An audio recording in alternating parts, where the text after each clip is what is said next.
Good morning. कैसे हो सब लोग?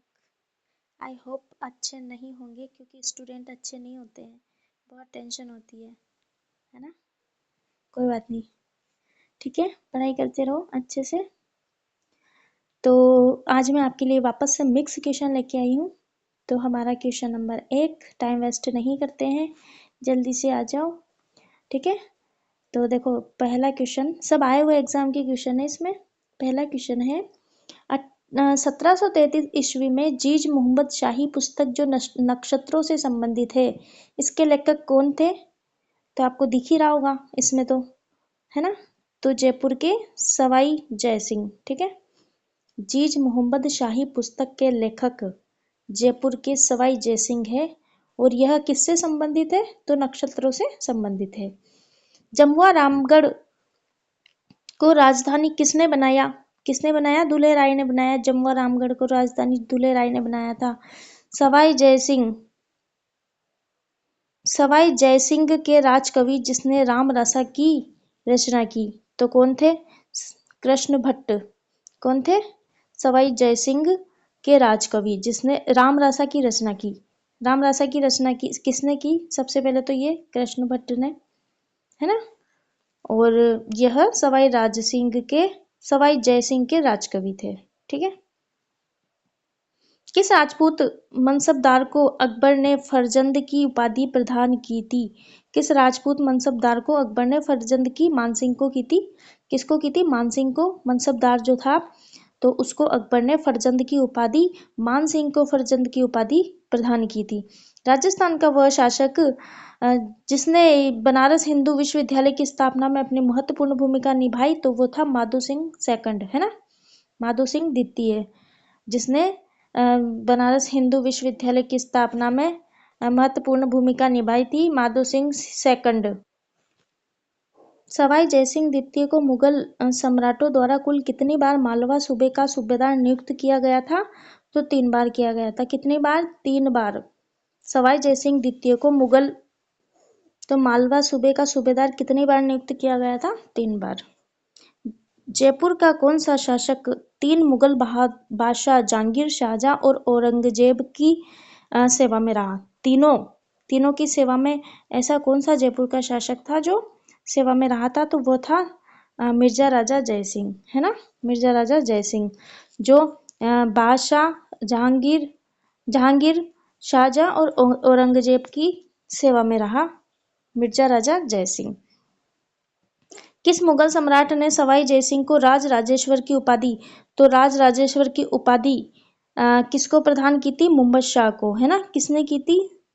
नहीं, सवाई जयसिंह को की थी राज राजेश्वर की उपाधि प्रदान। और किसने की थी? मुहम्मद शाह ने। मुहम्मद शाह ने सवाई जयसिंह को राज राजेश्वर की उपाधि प्रदान की थी, है ना।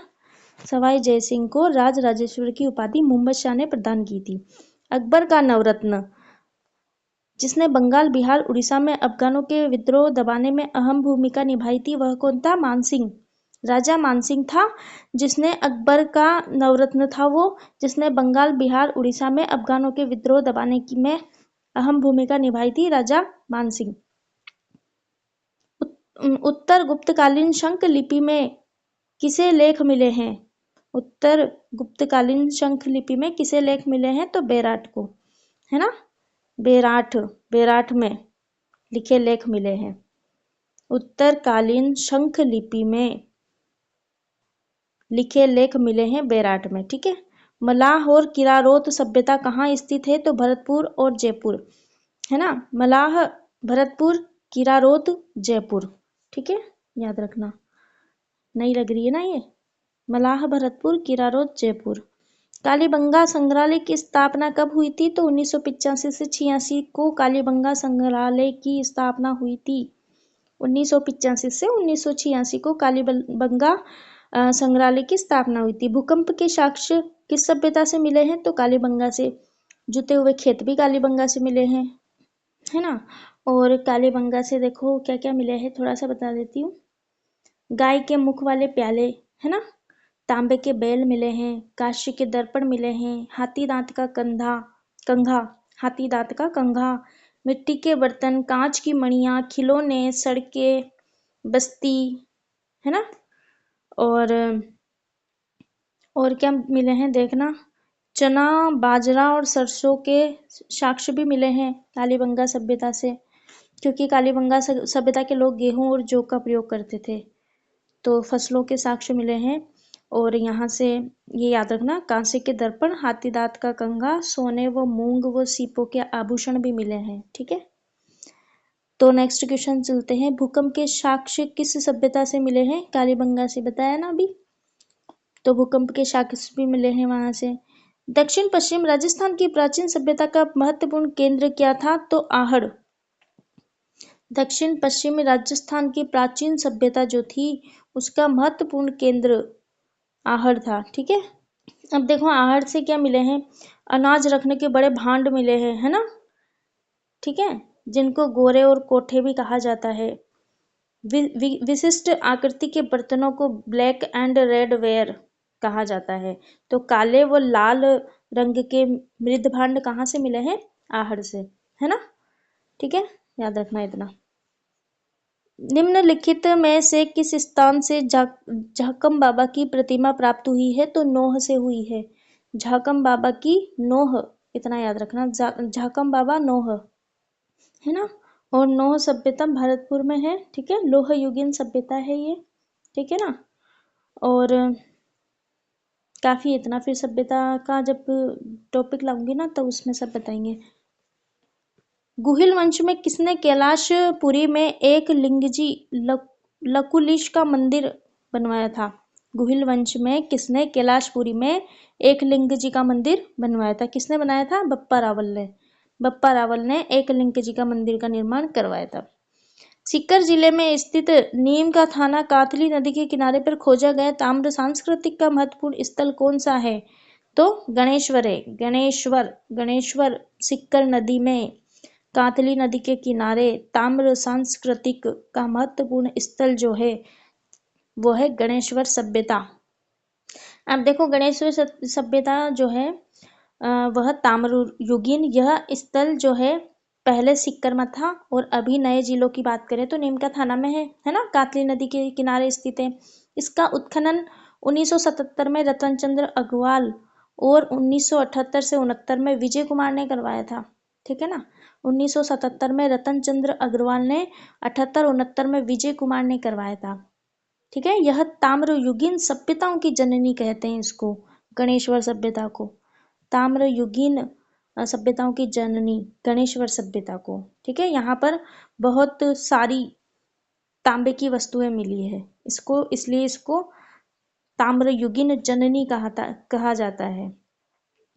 तो याद रह जाएगा ना, है ना। और यहाँ पर भारी मात्रा में इसीलिए कहते हैं क्योंकि बहुत भारी मात्रा में ताम्र उपकरण प्राप्त हुए हैं, तांबे के उपकरण प्राप्त हुए हैं, इसलिए इसको कहते हैं। अब यहाँ से क्या क्या मिला है इतना सा और बता देती हूँ। यहाँ से मिला है ताम्र उपकरणों में बाण मिले हैं, छेनियाँ मिली है, मछली पकड़ने के कांटे, दोहरी पेचदार शीरा वाली ताम्रपिन मिली है ना। तो इतना याद रखना। और मिट्टी के कशीण वर्णी 2 प्रकार के बर्तन मिले हैं, जिसमें से एक तो हल्के लाल रंग के पतले बर्तन है और एक लाल चिकनी मिट्टी के चित्रकार वाले बर्तन है, चित्रकारी वाले जिसमें चित्र अंकित है, ऐसे बर्तन है। ठीक है ना। और इन बर्तनों में जो फेमस है वो है कलश, ढक्कन, हांडी। हांडी मिट्टी की होती ना, हांडी, इस टाइप से। ठीक है ना। तो सीकर जिले में कातली नदी के किनारे गणेश्वर सभ्यता, पहले सीकर में था और अब नीमका थाना। ठीक है, तो अपन को पुराने जिले के हिसाब से याद करने अभी। तो 1870 में किसने बूंदी में जयपुर और इंद्रगढ़ से एक पूरा पाषाण हाथ कुल्हाड़ी की खोज की? किसने की थी? सी एस हैक्ट ने। ठीक है, बूंदी में जयपुर और इंद्रगढ़ से एक पूरा पाषाण कुल्हाड़ी की खोज की थी 1870 में, सी.एस. हैक्ट। ठीक है, देखो इसकी व्याख्या बता। 1870 से 71 में हैकेट द्वारा सर्वेक्षण जयपुर और इंदरगढ़ में किया गया था। तो वहां पर क्वार्टजाइट से बनी पूरा पाषाण हस्त कुठार हस्त कुठार मतलब कुल्हाड़ी की सर्वप्रथम वहां पर प्राप्ति हुई थी। ठीक है, तो ये किसने की थी? C.S. हेक्ट ने। ठीक है, अगला क्वेश्चन, रिंद्रोही रचना के लेखक कौन है? तो ये है अर्जुन देव चारण। सब आए हुए एग्जाम के क्वेश्चन है। रिंद्रोही रचना के लेखक कौन है? अर्जुन देव चारण। रिंद्रोही रचना अर्जुन देव चारण। चार बेत प्रसिद्ध लोक नाट्य है कहाँ का? टोंक का। चार बेत टोंक का प्रसिद्ध लोक नाट्य है, लोक नाटक चार बेत टोंक। कौन सा कथन बीकानेर महाराजा गंगा सिंह के बारे में सही नहीं है? ये चार कथन है, तो पढ़ो आप सब भी। 1913 में बीकानेर में प्रजा प्रतिनिधि सभा की स्थापना की। 1930 में प्रथम गोलमेज सम्मेलन में भाग लेने गए थे। उसके शासनकाल में गाजशाही सिक्के आरंभ हुए थे। या फिर महाराजा गंगा सिंह ने नरेंद्र मंडल के प्रथम अध्यक्ष बने थे 1921 में। तो यहाँ पर अपन को गलत कथन बताना है, तो ये उसके शासनकाल में गाजशाही सिक्के आरंभ नहीं हुए थे, यही गलत हो जाएगा अपना। और 1913 में बीकानेर प्रजा प्रतिनिधि की सभा की स्थापना की। प्रजा प्रतिनिधि सभा की स्थापना बीकानेर में 1913 में की थी। ठीक है, 1930 में प्रथम गोलमेज सम्मेलन में भाग लेने गए थे, ये भी सही है। कौन? बीकानेर के महाराजा गंगा सिंह। ठीक है, महाराजा गंगा सिंह ने 1913 में बीकानेर में प्रजा प्रतिनिधि सभा की स्थापना की और 1930 में प्रथम गोलमेज सम्मेलन में भाग लेने गए। और महाराजा गंगा सिंह ने नरेंद्र मंडल के प्रथम अध्यक्ष बने थे। वो महाराजा गंगा सिंह नरेंद्र मंडल के प्रथम अध्यक्ष कौन बने थे? तो महाराजा गंगा सिंह। और कब बने थे? 1921 में। याद रह जाएगा। ठीक है, अब ये देखो, बीकानेर शासक राय सिंह को 1593 में किस अभियान पर भेजा गया था? है ना, बीकानेर शासक राय सिंह को 1593 में किस अभियान पर भेजा गया था? तो ठट्टा अभियान पर उसको राय सिंह को भेजा गया था। कब भेजा गया था? 1593 में। ठीक है, स्कूल व्याख्याता 2007 में आया हुआ है। अगला क्वेश्चन देखो, मुंशी त्रिलोकचंद्र माथुर का संबंध किस प्रजामंडल से है? तो ये सबको पता होगा, करौली से है ना। ठीक है, करौली प्रजामंडल का संबंध त्रिलोकचंद्र माथुर से है ना, क्योंकि इसके अध्यक्षता में स्थापना हुई थी 1938 में। ठीक है, त्रिलोकचंद्र माथुर की अध्यक्षता में करौली प्रजामंडल की स्थापना 1938 अप्रैल 1938 में इनकी स्थापना हुई थी, है ना। तो ये इतना सा याद करना।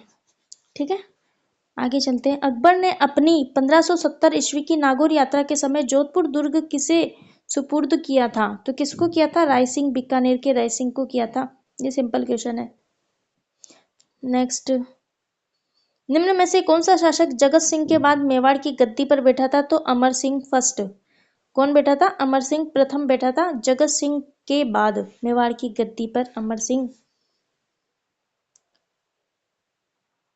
आहड़ सभ्यता के कितने बार उजड़ने व बसने के प्रमाण मिलते हैं? तो बताओ। 8 बार।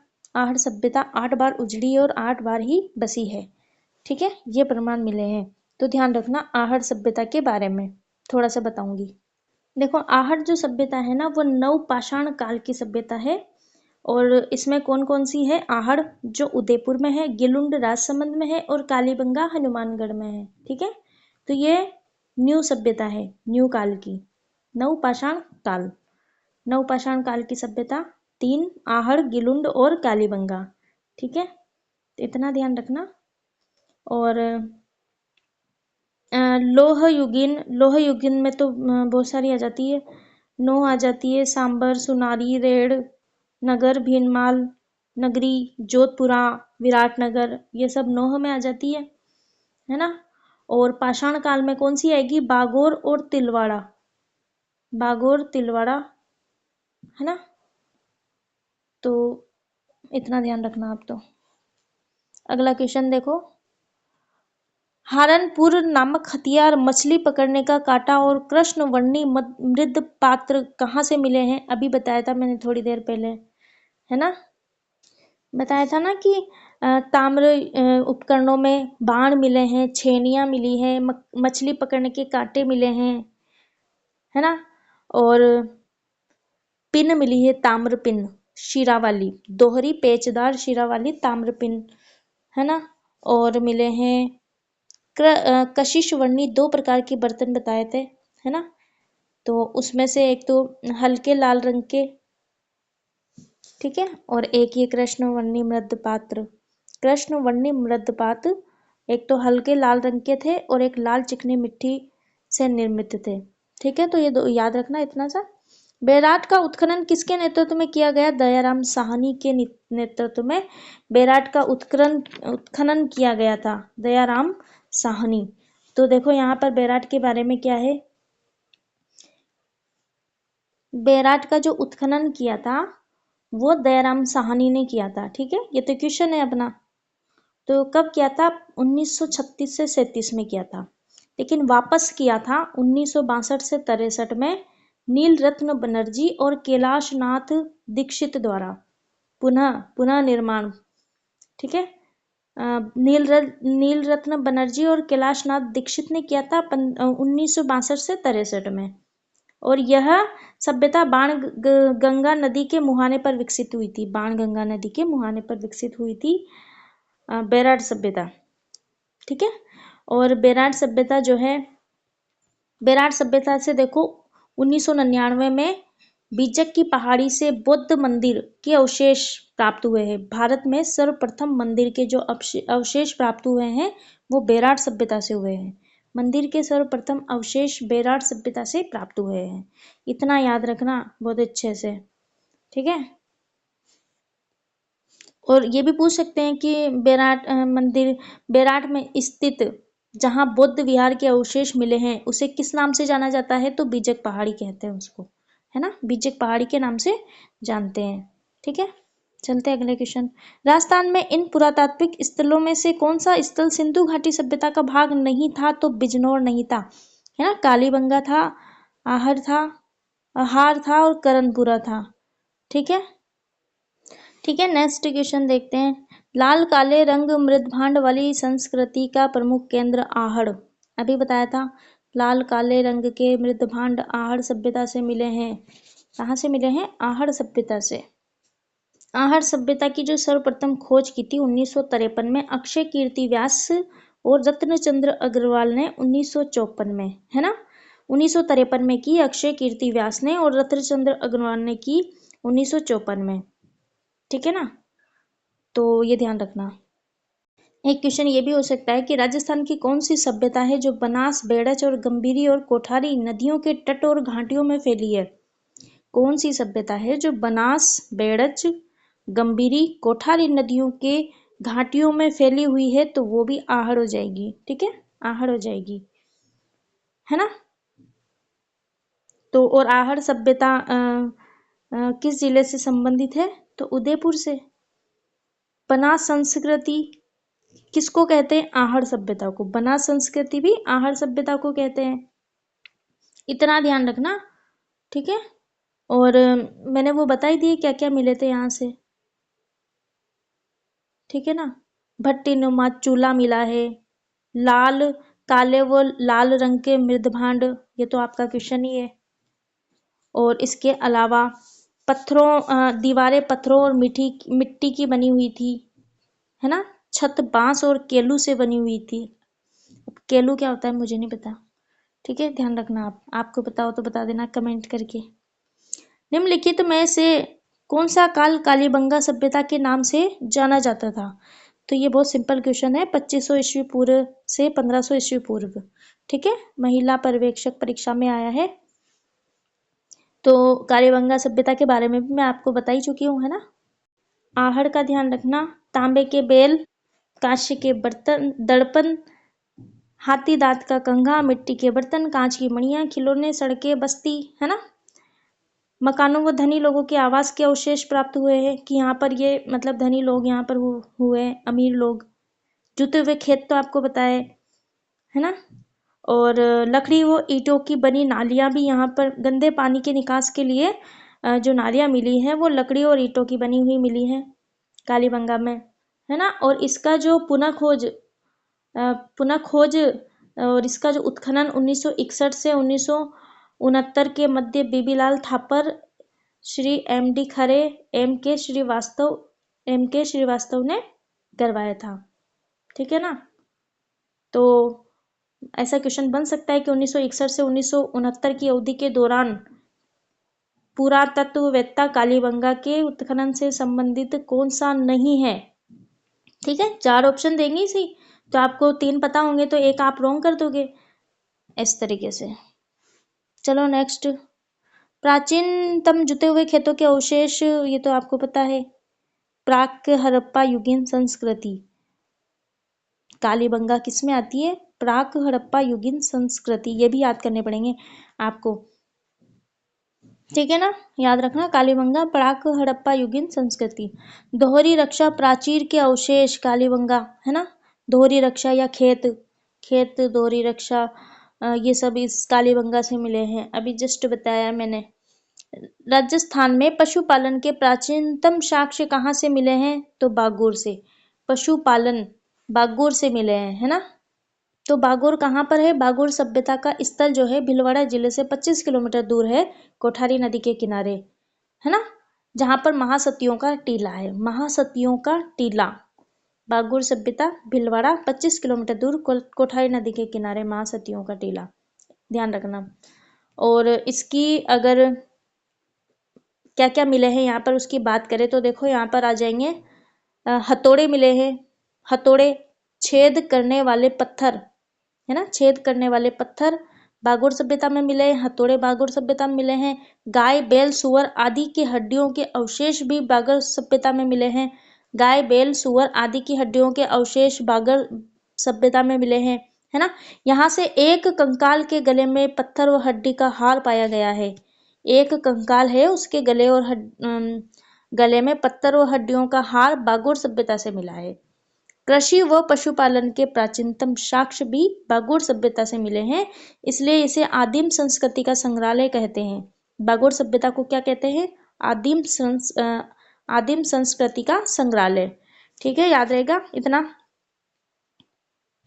गणेश्वर सभ्यता के अवशेष कहाँ से मिले हैं? सीकर से मिले हैं, आपको पता ही है। पहले सीकर में थी गणेश्वर सभ्यता और अब है नई जिले के अकॉर्डिंग देखें तो नीमका थाना। ठीक है, और इसका उत्खनन करवाया था 1977 में रत्नचंद्र अग्रवाल ने और 1978 में करवाया था विजय कुमार ने, है ना। तो यहाँ पर बहुत सारी वस्तुएं मिली है तांबे की, इस वजह से इसको ताम्र युगीन सभ्यताओं की जननी कहते हैं। अब यहाँ पर क्या क्या मिले हैं? 2 बार 3 बार पहले भी बता दिया, फिर बता देती हूँ। बाण मिले हैं, छेड़ियाँ मिली है गणेश्वर सभ्यता से, मछली पकड़ने के कांटे मिले हैं गणेश्वर सभ्यता से, दोहरी पेचदार शीरा वाली ताम्रपिन मिली है गणेश्वर सभ्यता से, है ना। उस तरह के फलक मिले हैं, अंगूठियाँ। ठीक है, और गणेश्वर सभ्यता में मिट्टी के कपिश वर्णी प्रकार के बर्तन मिले हैं, जो ऊपर क्वेश्चन आया था हमारा। ठीक है, और यहाँ पर मकान जो है पत्थर के बनाए जाते हैं, ईंटों के यहाँ पर प्रमाण नहीं मिले। ऐसे भी पूछ सकते हैं ना क्वेश्चन कि किस सभ्यता से ईंटों के प्रमाण नहीं मिले हैं, तो गणेश्वर सभ्यता से, क्योंकि यहाँ पर मकान पत्थर के थे पूरे। ठीक है ना, और क्वेश्चन ऐसे भी पूछ सकते हैं कि कौन सा सही नहीं है, सभ्यता दे देंगे और उनके सामने ये लिख देंगे इसमें ये मिला है उसमें वो मिला है। ठीक है, तो इतना काफ़ी है। आगे चलते हैं। राजस्थान में बौद्ध संस्कृति के अवशेष कहाँ से मिले हैं? बौद्ध संस्कृति बेराट, अभी बताया था ना मैंने आपको कि बौद्ध संस्कृति के अवशेष जो हैं बेराट से बिजक की पहाड़ी, है ना, 1999 में। ठीक है ना, तो और कब? 1999 में बिजक की पहाड़ी से बुद्ध मंदिर के अवशेष प्राप्त हुए हैं। और भारत में सबसे पहले जो मंदिर के अवशेष प्राप्त हुए हैं वो भी बेराट से हुए थे। ठीक है ना, बेराट से।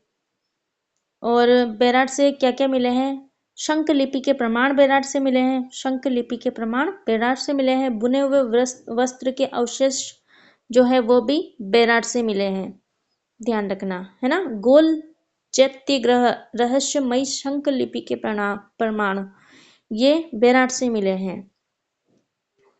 बौद्ध मंदिर जो है, एक गोल बौद्ध मंदिर के अवशेष, एक गोल बौद्ध मंदिर के अवशेष बेराट, है ना। और महाभारत काल में पांडवों ने अपने अज्ञातवास का 1 वर्ष भीम की डूंगरी के पास, है ना, वहां बिताया था। तो ऐसी कौन सी सभ्यता है जहां पर महाभारत काल में पांडवों ने अपने अज्ञातवास का 1 वर्ष बिताया था? तो वो विराट नाम से प्रसिद्ध है, बेराट की सभ्यता। ठीक है, भीम की डूंगरी में, इतना ध्यान रखना। 17वीं शताब्दी के सिसोदिया राठौड़ गठबंधन में मेवाड़ का शासक कौन था? तो राजसिंह प्रथम था। 17वीं शताब्दी में सिसोदिया राठौड़ गठबंधन में मेवाड़ का शासक राजसिंह प्रथम। मानसिंह ने किस प्रांत की सूबेदारी के दौरान ईसा खान सुलेमान केदार राय को नियंत्रित किया था? किसको किया था? मानसिंह ने किस प्रांत की सूबेदारी के दौरान ईसा खान सुलेमान केदार राय को नियंत्रित किया था? तो बंगाल। ठीक है, बंगाल प्रांत की सूबेदारी में, फर्स्ट ग्रेड में आया हुआ है। मेवाड़ प्रजामंडल की स्थापना कब हुई थी? तो 24 अप्रैल 1938 में मेवाड़ प्रजामंडल की स्थापना हुई थी।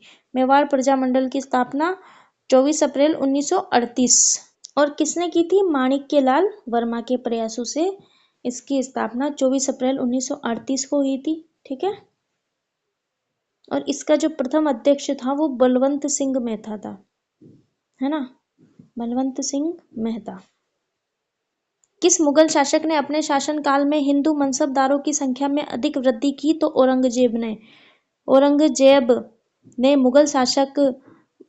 मुगल शासक ने अपने शासनकाल में हिंदू मनसबदारों की संख्या में अधिक वृद्धि की। औरंगजेब। किस सन में अकबर ने मानसिंह को 7,000 जात और 6,000 सवार का मनसब प्रदान किया? तो 1605 में। ठीक है, 1605 में किया था।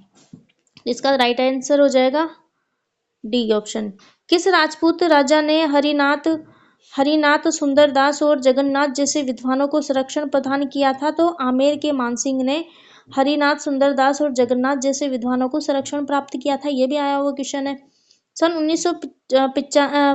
1585 से 86 में केवल जिस राजपूत शासक को 5,000 मनसब प्राप्त हुआ था वह कौन सा था? तो राजा मानसिंह था। 1585 से 86 में जिस राजपूत शासक को 5,000 मनसब प्राप्त हुआ था वह राजा मानसिंह था।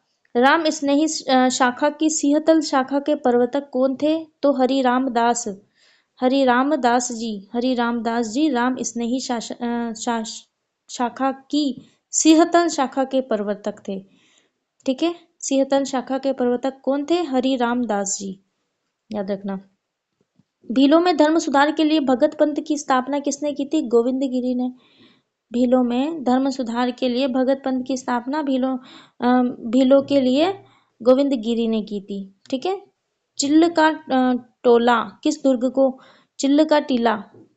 दुर्ग को कहा जाता है? तो जयगढ़ को। ठीक है, चिल्ला का टोला, जयगढ़ दुर्ग, ये भी आया हुआ क्वेश्चन है सेकंड ग्रेड में, जयगढ़ दुर्ग। शंकरिया नृत्य किससे संबंधित है? कालबेलिया से। पता ही होगा आपको, शंकरिया नृत्य कालबेलिया से संबंधित है। और कालबेलिया नृत्य को जो है 2010 में यूनेस्को की अमूर्त सांस्कृतिक धरोहर की सूची में सम्मिलित किया गया था।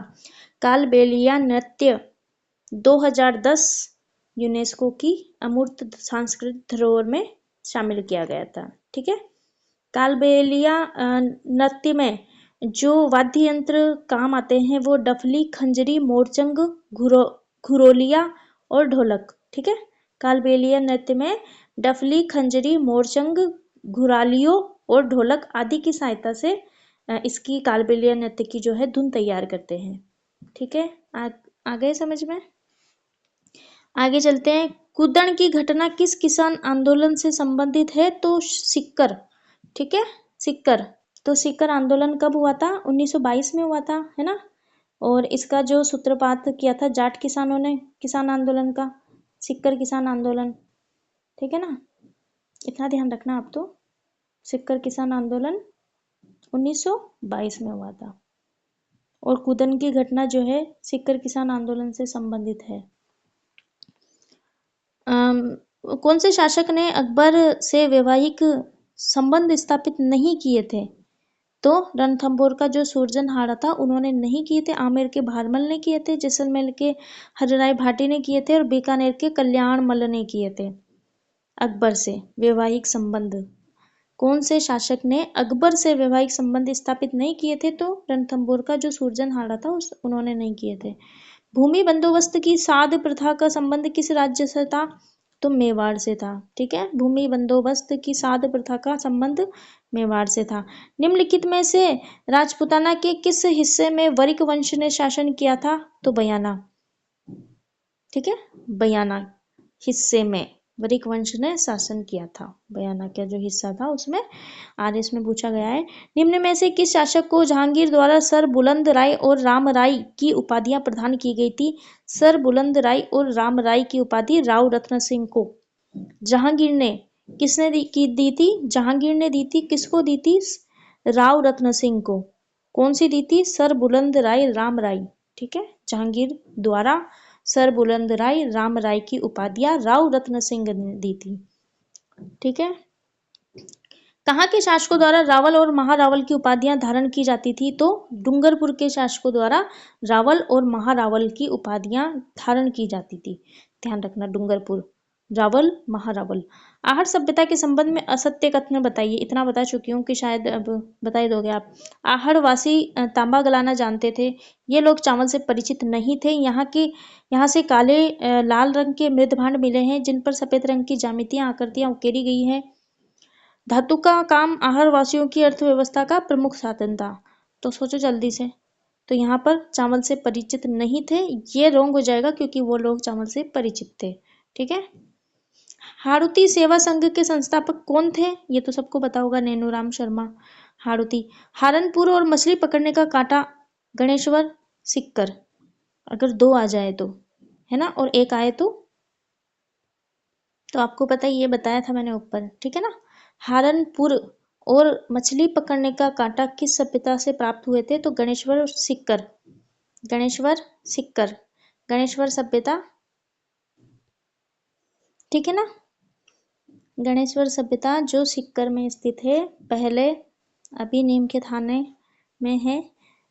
तो वहां से मछली पकड़ने के कांटे, है ना, उस तरह के फलक और दोहरी पेचदार शिरा वाली ताम्रपिन, छेनियां, ताम्र उपकरणों में बाण मिला है। ये सब याद रखना। अकबर की शाही सेना ने किसके नेतृत्व में जोधपुर पर कब्जा किया था? तो हुसैन कुली खां। अकबर की शाही सेना ने किसके नेतृत्व में? अकबर की शाही सेना ने हुसैन कुली खां के नेतृत्व पर जोधपुर पर कब्जा किया था। जोधपुर के किस शासक को अकबर द्वारा सवाई राज्य की उपाधि धारण की गई थी? तो राव सूर सिंह। जोधपुर के किस शासक को अकबर द्वारा? तो जोधपुर के राव सूर सिंह को अकबर के द्वारा सवाई राजा की उपाधि दी गई थी। ठीक है, तो ये हो चुके हैं आपके क्वेश्चन। बताना कैसे लगे, और जितना हो सकता था मैंने बता दिया, और कुछ याद हो गए होंगे आपको। ठीक है ना, तो कुछ आपको लगे कि इसमें गड़बड़ है तो वो भी बताया करो। बहुत अच्छी जानकारी मिलती है अगर देखोगे तो क्लास। ठीक है, तो कल मिलते हैं, जब तक के लिए बाय।